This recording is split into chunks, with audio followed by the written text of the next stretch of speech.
બાળના નવા પીપોદરા ગામે દ્વાદશ જ્યોતિર્લિંગના અધિષ્ઠાતા દેવાધિદેવ મહાદેવનો ભવ્ય અતિરુદ્ર મહાયજ્ઞ યોજાયો। યજ્ઞમાં 24 લાખ કરતાં વધુ તલ મિશ્રિત ઔષધિ સહિત 145 ભૂદેવ દ્વારા યજ્ઞમાં આહુતિ આપવામાં આવી। સાથે સાથે દેવી પ્રિય સહસ્ત્ર ચંડી યજ્ઞ પણ યોજાયો, જેમાં દુર્ગા સપ્તશતીના 1000 પાઠ કરી દશાંશ હોમ આપવામાં આવ્યો છે। 22 ડિસેમ્બરના રોજ પ્રારંભ થયેલો આ યજ્ઞ આજે સંપન્ન થયો હતો।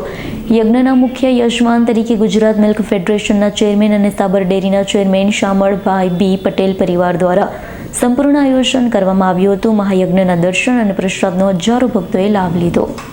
દિવ્ય ભગવતી આદ્યશક્તિ પરાંબા સાથે સદાશિવ દ્વાદશ જ્યોતિર્લિંગના અધિષ્ઠાતા ભગવાન દેવાધિદેવ મહાદેવજીના અતિરુદ્ર મહાયાગ સાથે સહસ્ત્ર ચંડી મહાયાગનું બાયડ નગરના તાલુકામાં આવેલ નવા પીપોદરા ગામે શ્રી શામળભાઈ બાલાભાઈ પટેલ પરિવારના આંગણે દિવ્ય મહાયજ્ઞનું આયોજન કરવામાં આવ્યું છે।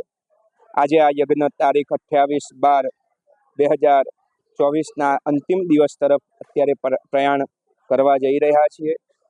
આ યજ્ઞમાં 24 લાખથી પણ વધુ કાળા તલ, દેશી ઘી, ગૌમાતાનું તથા દેશી ગાયના છાણા તેમજ લાકડા, આંબા, પીપળા વગેરેના ઔષધિઓના યુક્ત શાસ્ત્રોક્ત પદ્ધતિ દ્વારા આ સમસ્ત યજ્ઞનું આયોજન વૈદિક ઋષિકુમારો દ્વારા 145 કરતાં પણ વધુ એવા ગુજરાત પ્રાંતની આજુબાજુમાં નિવાસ કરતા વિદ્વાન બ્રાહ્મણો દ્વારા અમારા આચાર્ય પદે શાસ્ત્રી જલેશભાઈ ભટ્ટ તથા પવનભાઈ ભટ્ટના માધ્યમથી આ યજ્ઞ આજે અંતિમ દિવસે પૂર્ણાહુતિના તરફ પ્રયાણ કરી રહ્યો છે।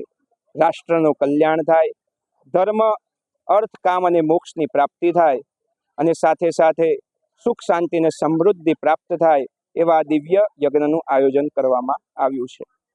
ઓમ સ્વસ્તિ। પીપોદરા ગામે અતિ મહારુદ્ર અને સહસ્ત્ર ચંડીનું 22મી તારીખે આયોજન કરવામાં આવ્યું હતું।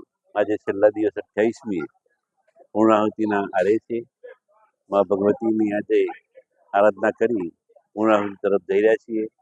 7 દિવસના યજ્ઞ પ્રસંગે અમારા આચાર્ય શ્રી જલેશભાઈ ઋષિકુમારોએ વેદોક્ત મંત્રથી સારી પૂજા કરી અને આ યજ્ઞને સારી રીતે કલ્યાણ માટે દરેક જીવોના કલ્યાણ થાય એ હેતુથી આ આયોજન કરવામાં આવ્યું છે।